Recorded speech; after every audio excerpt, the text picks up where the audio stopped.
নমস্কাৰ। 2017 বৰ্ষত এটা প্ৰশ্ন আহিছিলে কালানুক্ৰমিকভাৱে সজোৱা গড়গয়া লিপি, উমাচল লিপি, গুপ্ত লিপি আৰু কানাই বৰশী বোৱা লিপি। এতিয়া যদি আমি চাবলৈ যাওঁ, মই কালি এটা লং ভিডিঅ'ত কৈছিলোঁ যে প্ৰথমতে ভাৰতীয় লিপিৰ আৰম্ভণি হৈছিলে ব্ৰাহ্মী লিপিৰ পৰাই। ভাৰতীয় লিপিৰ আৰম্ভণি বুলি ধৰা হয়।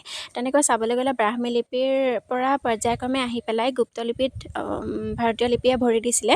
তাৰপিছত গুপ্ত লিপিৰ অঞ্চলভিত্তিকভাৱে তিনিটা ভাগত ভাগ কৰা হৈছিলে: চি, হৰ্ষ, কুটিল আৰু সাৰদা। এই কুটিল লিপিৰ পৰাই কি হৈছিলে, অসমীয়া লিপিৰ আৰম্ভণি হৈছিলে। অসমীয়া লিপিৰ আৰম্ভণি কেনেকৈ হৈছিলে? উমাচল লিপিৰ যোগেদি। উমাচল, বৰগংগা, ডুবি, নিধনপুৰ এনেকৈ আহি কি কৈছিলে, ত্ৰয়োদশ শতিকাত কানাই বৰশী বোৱা লিপিৰ আৰম্ভণি হৈছিলে। সেই কানাই বৰশী বোৱা লিপিতেই কি হৈছিলে, নব্য অসমীয়া ভাষাৰ যি ৰূপ, সেই ৰূপ গ্ৰহণ কৰিছিলে চৰ্যাপদৰ যোগেদি।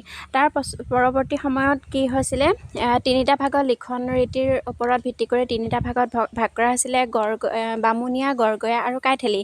ইয়াত আমাক দিয়া হৈছে, যিহেতু গড়গয়া লিপি কথাও দিয়া হৈছে, গতিকে ভাৰতীয় লিপিৰ পৰা যদি আৰম্ভ কৰোঁ তেতিয়াহ'লে কি হ'ব, প্ৰথমতে হ'ব গুপ্ত লিপি অৰ্থাৎ 3, তাৰপিছত হ'ব উমাচল লিপি, তাৰ পিছত হ'ব 4 কানাই বৰশী বোৱা লিপি আৰু তাৰ পিছত হ'ব গড়গয়া লিপি। এতিয়া আপোনালোকে যদি চাবলৈ যায় তেতিয়াহ'লে ইয়াত দেখিছে যে সান মিহলিকৈ প্ৰশ্নটো দি দিয়া হৈছে, অৰ্থাৎ আমি অকল অসমীয়া